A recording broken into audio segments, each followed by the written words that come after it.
Sanibona ney'ngane zakwethu, angibingelele phinde futhi ke nginamukele kuyona i-channel ehamba phambili. Mina-ke lami igama ngumfeza nguTuthu Ngakhuma lo bathi ilasibona amagomedatha. Phinde ngicele wey'ngane zakwethu ukuthi uma ngabe usemusha kuleli khasi wenze sure ukuthi uyasubscribe, ungakhohlwa ukulayikha nokushera, ebese uyangilandela futhi ey'nkundleni zokuxhumana ku-Facebook @Fezeko, ilasibona amagomede, ku-TikTok @Fezeko Media, bese kuthi Instagram @Fezeka_162. Wey'ngane zakwethu-ke kuzokhumbuleka ukuthi njengoba-ke udaba esihamba nalo udaba lokuthi-ke olubuhlungu lokusha komuzi walapha nopresident wamabhinca of president of the Bhinca Nation, ubaba uNgizwe Mchunu Macingwane, ukuthi-ke izolo kutheleke laphana-ke intokazi abahola naye iMash and Mash, naye eyobona nje umonakalo laphana-ke endaweni yaseMbombolo, kulo muzi-ke la kuhlala khona unkosikazi wakhe uNgizwe Mchunu laphana-ke umamthimkhulu-ke laphana. Kuzokumbula ukuthi umuzi ushile ngesonto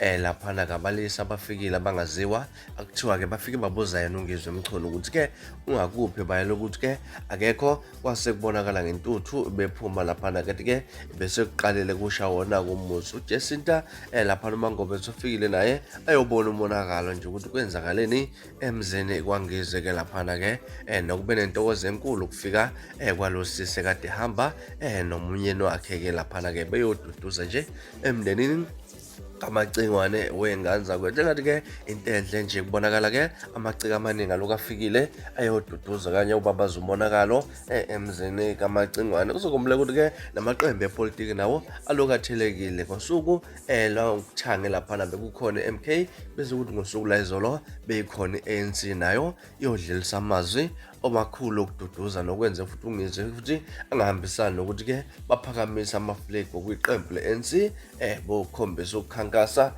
laphana emzini wakhe uMacingwane. Mhlawumbe kuthini kwakho ukuphalakana kwethu-ke malalo daba? Hlala comment section-ke ngizwe ukuthi lithini olwakho uvo ngalolu daba. Mina-ke la sponsor ngiphuma nje la, ngiyanithembisa ukuthi ngiyabuya futhi nezinye ezilandelayo kwividiyo elandelayo. Kwakho ukusubscribe niziphathe kahle, nibe nosuku olumnandi, ngithanda khona.